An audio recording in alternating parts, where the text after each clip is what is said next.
उनके छोड़े हुए नक्शे पर बहुत ज़माने तक बातें होती रही, लोग उस पर चलने की कोशिश किया करेंगे और तारीख में हमेशा उनका नाम यादगार रहेगा।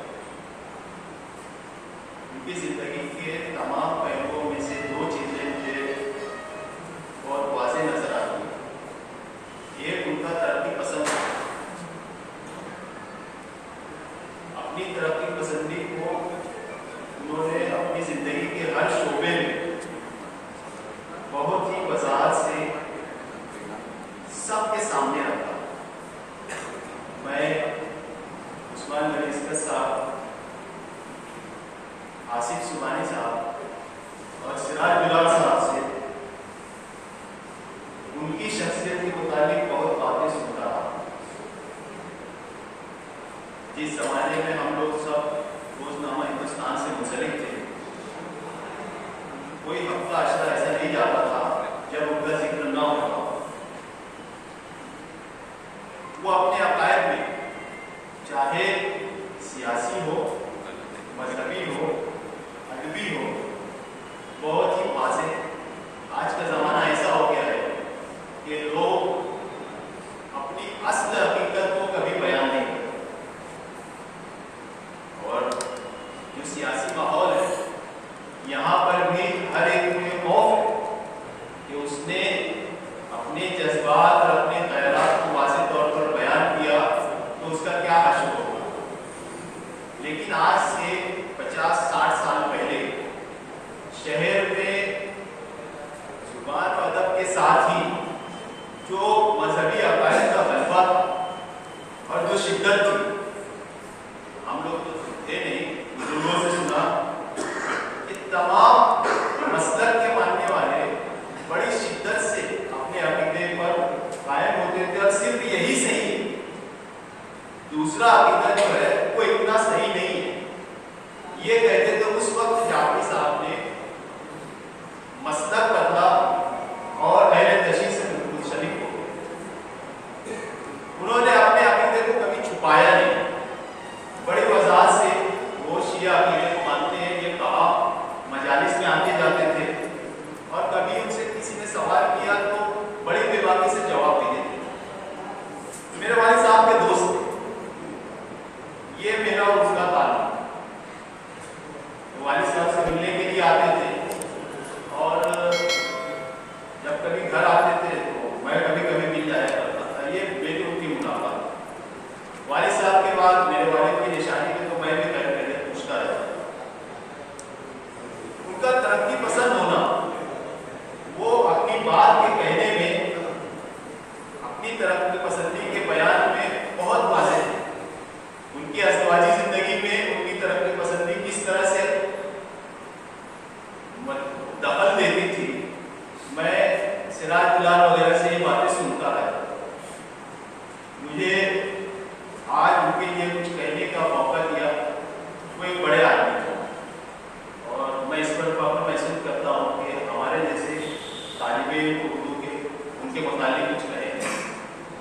यहाँ बुजुर्ग है, उन्होंने बेहतर बातें कही, लेकिन मैं आज जो नए साथी यहाँ बैठे हैं उनसे ये ज़रूर कहूँगा कि उनकी ज़िंदगी देखिए और सहाबत को अकायद से और मजहब से परे रखकर, खबर को खबर रखकर किस तरह से लिखना चाहिए, ये बहुत बड़ी बात है।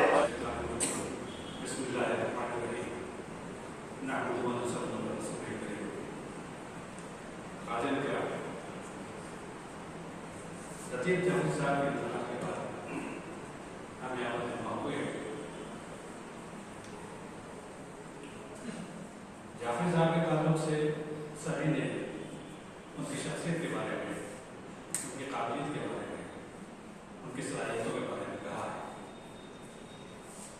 मैं उसमें मज़ीद इजाफा नहीं कर सकता। एक बात मैं ज़रूर कहूँगा, यहाँ पर क्रीम ऑफ द सोसाइटी के लोग मौजूद हैं कि हमारा मिजाज, हम मुसलमानों में मुर्दा परस्ती की तरफ होता जा रहा है। जिंदगी में चाहे हम किसी भी शख्स की काबिलियत का, उसकी सलाहियत का इतराफ़ ना करें, हमें उसकी काबिलियत और उसकी सलाहियत का इतराफ़ और इजराक उसके मरने के बाद ही हो सकता है। एक हमारे मोहम्मद आलम साहब थे, हज़रत सिंगर, इस्लामपुरी के, काफ़ी मशहूर थे। उनका इंतकाल हुआ, एक वाक़या याद आ गया, शेर याद आ गया, तो उसके ताल्लुक़ से बता रहा हूँ। तो उनका ताज़ियती प्रोग्राम यहीं पर हुआ था। तो उसका आगाज़ मैंने उनके नाम की मुनासबत से एक शेर से किया था कि इसको नाकदरी आलम का सिला कहते हैं, इसको नाकदरी आलम का सिला कहते हैं, मर गए हम तो ज़माने ने बहुत याद किया। यही चीज़ ध्यान रखते हैं। जिंदगी में जाकिर साहब को बहुत सारी परेशानियों से गुजरना पड़ा, बहुत सारे मसाइल उनके सामने थे। हत्ता वो अपने हद तक कोशिश करते रहे और उस कोशिश में कामयाब भी हो जाए। लेकिन मेरे घर में कोई शख्स ऐसा नहीं है, और मैं नाम ले लूँ कि सवाए हारून भी है कि किसी ने उन्हें बढ़कर पूरी तरह सहारा दिया। जुल्फी गुलाम मदद तो सभी करते रहे, लेकिन पूरी तरह सहारा किसी ने नहीं दिया सवाए हारून। मैं उसका चश्मदीद गवाह हूँ, इसलिए मैं बात कर रहा हूँ, बोलना नहीं चाहिए मुझे। तो इस मजाक को अगर हम बदलें, जो शख्स जिस मकाम का मुस्तहिक है, हम उसकी ज़िंदगी में उसका इतराफ़ करें। अभी खालिद सिद्दीकी साहब ने कई महीनों क्या 7 पहले मुझसे तज़किरा किया था कि भाई हमको लतीफ़ जाकिर साहब के बारे में एक प्रोग्राम करना है उनके ताल्लुक़ से, और उनकी खिदमत में हमें एजाज़िया पेश करना है। मैंने लब्बैक कहा, बिल्कुल खालिद साहब, आपने बहुत अच्छी बात सोची, मेरे जहन में भी ये बात नहीं थी, ना किसी और के जहन में। आप आगे बढ़िए, इंशाअल्लाह पूरी इसका तैयारी पूरी तरह से उसके आपके साथ है, आपके पीछे रहेगी। लेकिन अब से इत्तेफाक ही कहना चाहिए कि उन्हें भी फुर्सत नहीं मिल सकी और मैं भी, हम भी मसरूफ रहे और ये नौबत आ गई। मैं एक बात कहूँगा कि जारिसा अख्तर साहब के इंतकाल पर अख्तर उल-जमान ने एक जुमला कहा था कि हर मरने वाला अपनी कुर्सी अपने साथ ले जाता है। जाकिर साहब भी अपनी कुर्सी अपने साथ ले गए, चाहे उससे बेहतर कुर्सी आ जाएगी, लेकिन जाकिर साहब जिस कुर्सी पर खुद तख्त नशीब थे, वो कुर्सी अब कभी किसी शख्स से नहीं आएगी। मौत उसकी है, करे जिसका ज़माना उससे, ये तो दुनिया में सही है। मुझे कभी खबर नहीं कि टूटा हुआ मैं फरार हो सकता है। 7,000 का फोन आया कि मुझे इंतकाल हो गया, मुझे खबर नहीं। खैर, सर सुबह 7 की रात्रि हमारे शहर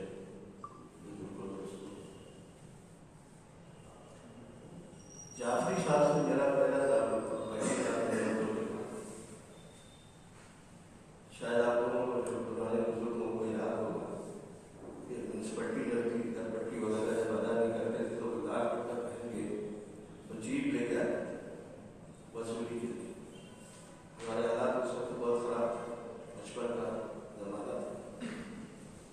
जाफरी साहब गाड़ी लेके आते थे, लेकिन क्योंकि मेरे वाले के क्लासमेट थे, दोस्ताना था, तो अशरफिया जो अपनी गाड़ी खड़ी कर देते थे, बोलते हैं मुझे शराब आती है। तो उनके वाले पूछे थे लतीफ़ है घर सर।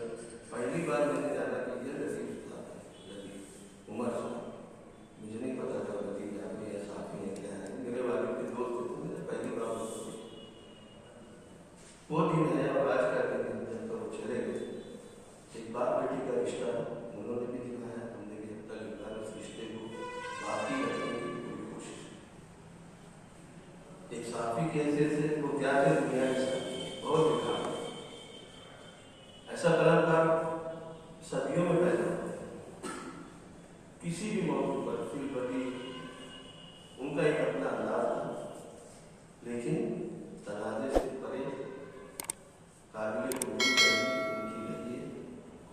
अक्सर इंसान गुरेज करते हैं, सच उनको भी मालूम होता था कि वो लिखते हैं, तो फिर क्या एक दिन जाना है, अच्छा लिखना है, बहुत अच्छे हमारे जो बाप थे, हम सब साथियों के बाप थे।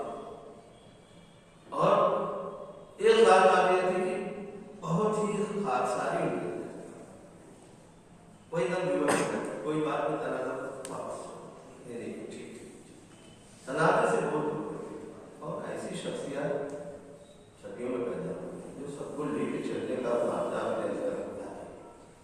इतने सबके ताल्लुक इतने चेहरे सबसे कभी न कभी उनका ताल्लुक होता है, पूरी जिंदगी में इतना नशे को फरा है। और मेरा तो ये दूसरी ऐसी ताकती नशे थी कि इससे पहले मैं फरोग की ताकती नशे बेटे की नशे के बाद इतना नहीं पता था कि इतनी जल्दी हम लोग जो है खो दिया हमने उनकी कदर कर ली। मैंने अभी कहा बहुत सही कहा, 50 बार हम लोगों ने मीटिंग की,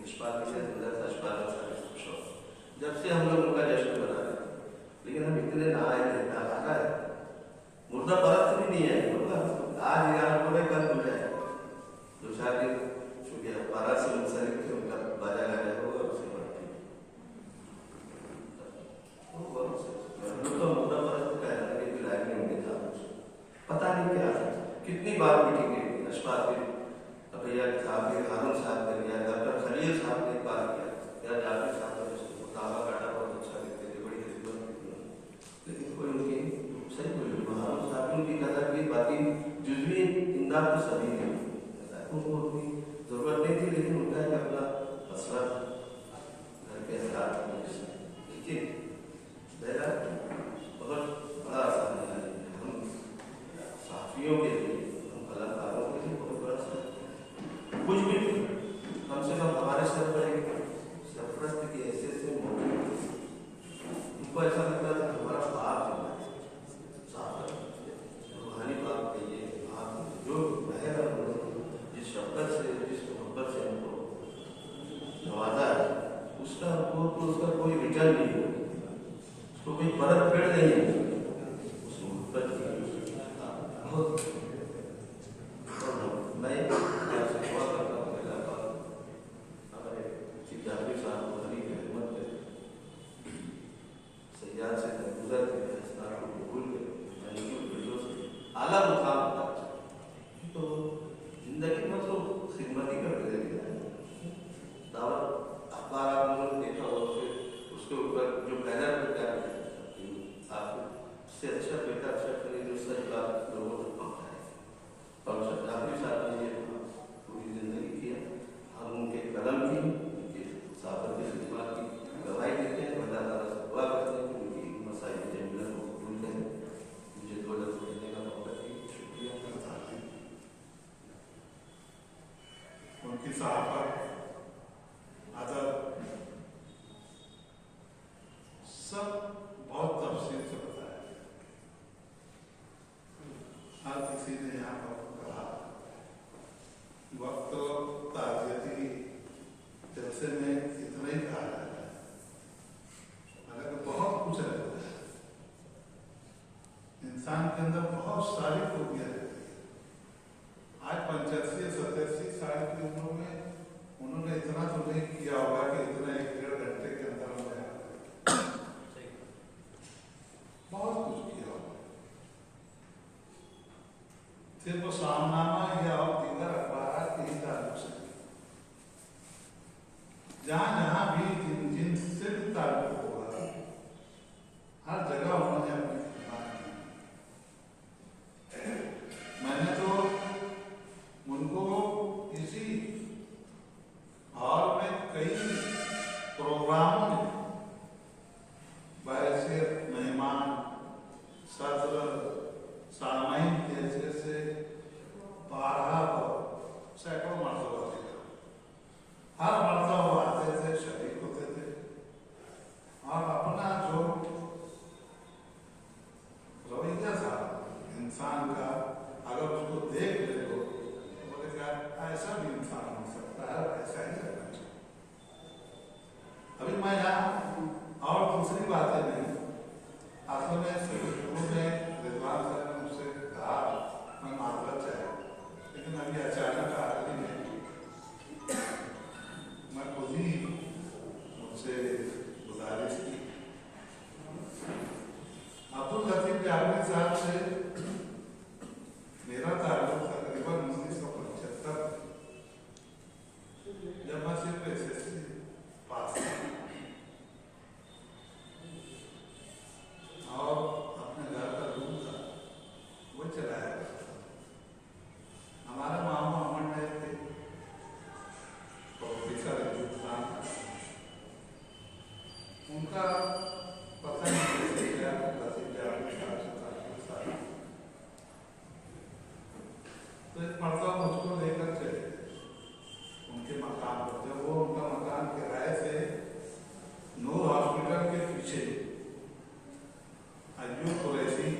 उनकी रहनुमाई पर जाकर नाम की राज कर रहा।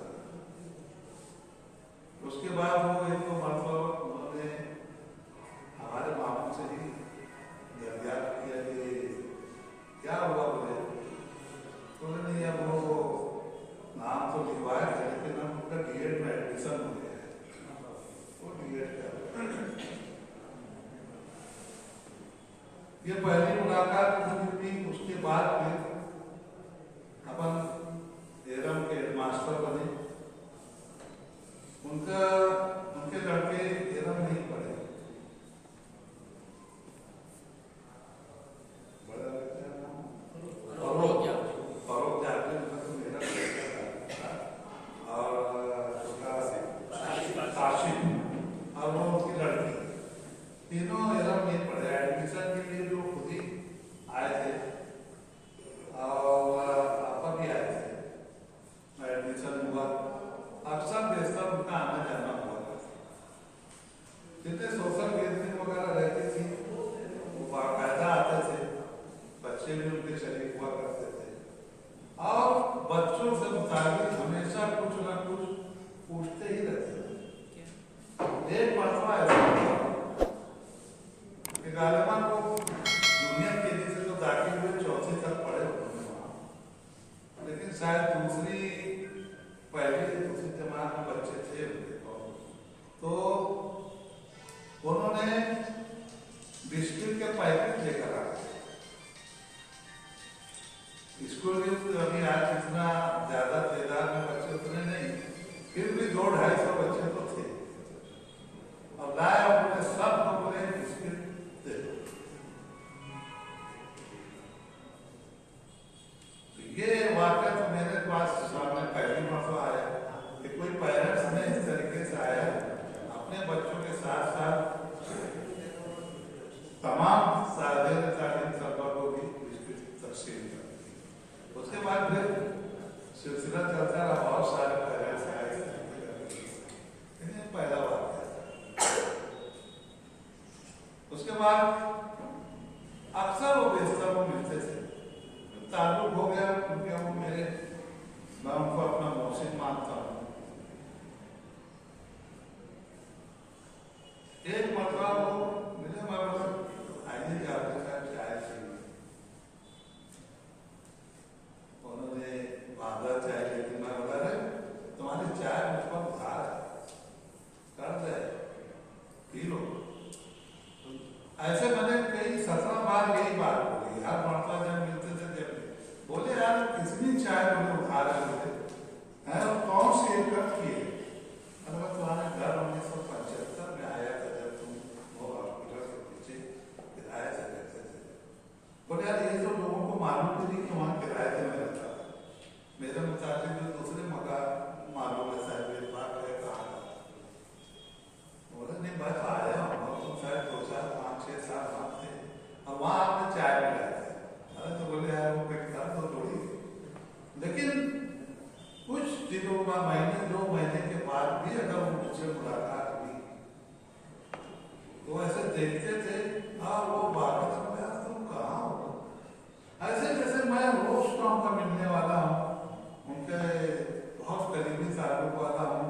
इतनी उनके सारे से और इतने बेतकल्लुफी से मिलते थे वो, तो वाकई उनसे सीखने की बात थी।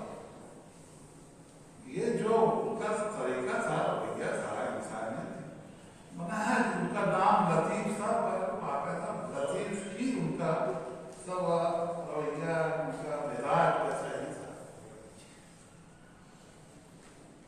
बहरहाल मेरे मौसी थे और उन्होंने जब वो वाकया सुनाया कि तुमने मुझको एम्प्लॉयमेंट एक्सचेंज में नाम दर्ज करने की मशवरा दिया था और मैं शुक्ला को बोला अरे बोले बहुत अच्छा हुआ ना यार, तुम हेडमास्टर बन गए, मगर तुम जो यहाँ पर कॉर्पोरेशन म्यूनसिपलिटी थी उस वक्त तो तुम वहाँ थे, तो तुमने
तो जिस घर में मैं पैदा हुआ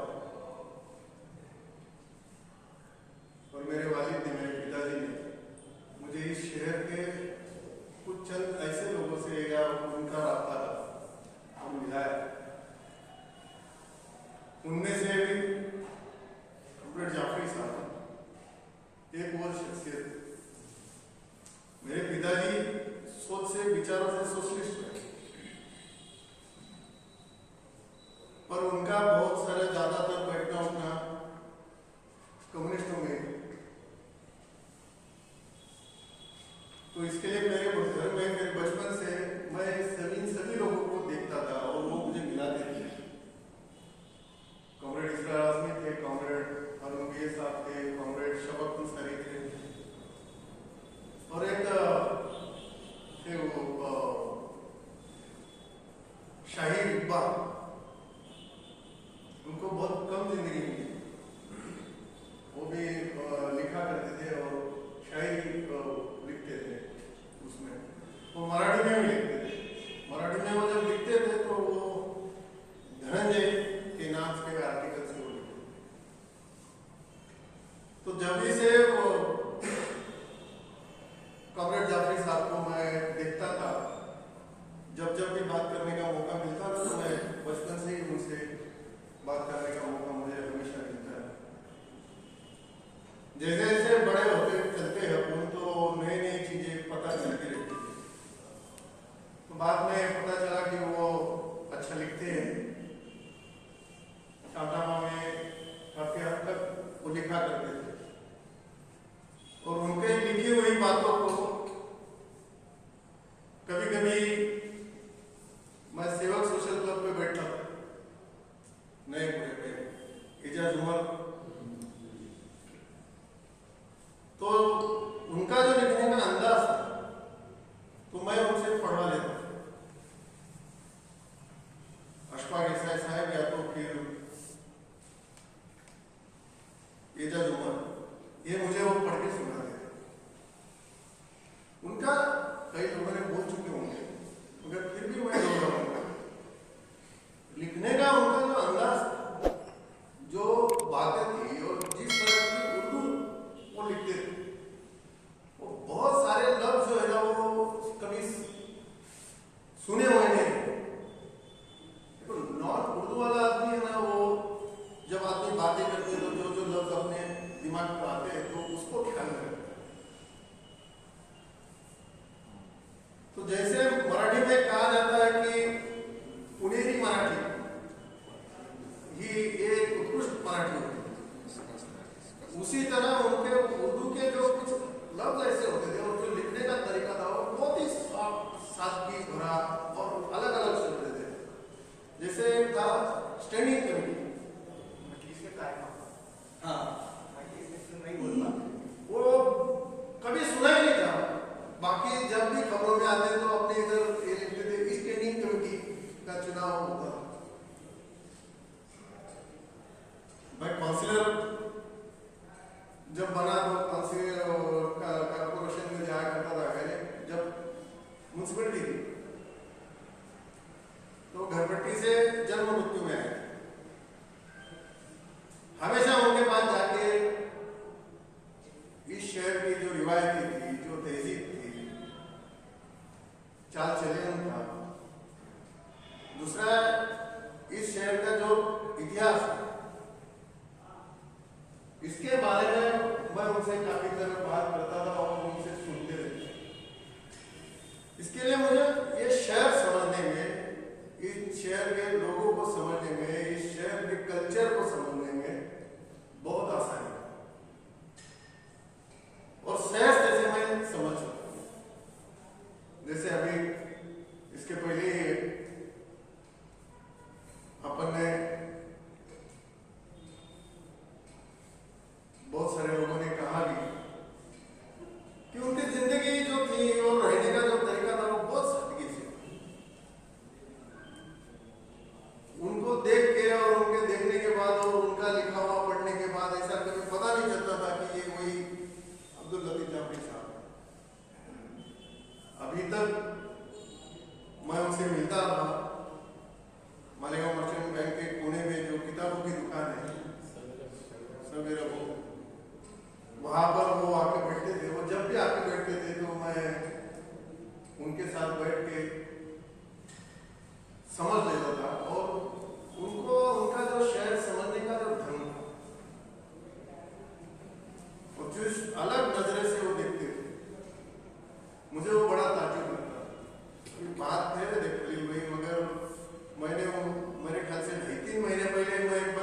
किताब थी, तो वो बोलते थे कि मैं अभी भी लिखता हूँ।